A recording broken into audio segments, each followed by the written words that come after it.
Helmut Marko sheds light on Max Verstappen's very complex issue amid Red Bull's struggles. Red Bull advisor Helmut Marko has opened up on the very complex fuel pump issue that forced Max Verstappen to retire from last weekend's Australian Grand Prix, which was eventually won by Charles Leclerc's Ferrari. Verstappen looked set to claim a second-placed finish and plenty of valuable points until he was struck by a race-ending mechanical problem as the 58-lap contest grew into its closing stages on the streets of Melbourne.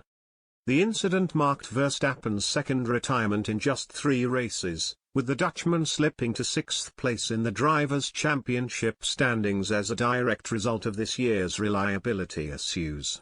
Marko has since revealed that Red Bull have identified the problem and discovered that it was entirely different from the fuel pump failure that ended Verstappen's hopes of victory at the season-opening Bahrain Grand Prix. "We have a tough task ahead of us," Marko told Speed Week in the immediate aftermath of Sunday's race in Australia when quizzed on what went wrong for Verstappen. "We were able to clarify the cause of the fuel leak in Max's car. The matter is very complex. The problem is absolutely different from that of Bahrain." Verstappen had been running in second for the vast majority of the race in Australia and even came close to snatching the lead after a safety car restart before he was eventually forced to retire on lap 38.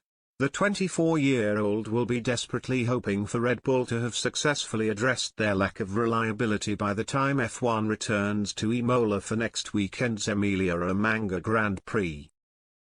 The checkered flag was taken by Verstappen in last year's event, but the Red Bull man will simply be hoping to complete all 63 laps at the next time of asking in order to make it to the finish line without being stopped by any new mechanical failures.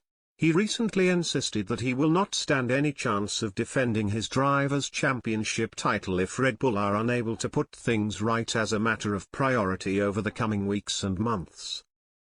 "We are already so far down in the championship that from now onwards, basically you first need to be faster than them, Ferrari, which we're not, and zero problems with the car which we also don't have," he said after his latest retirement in Melbourne.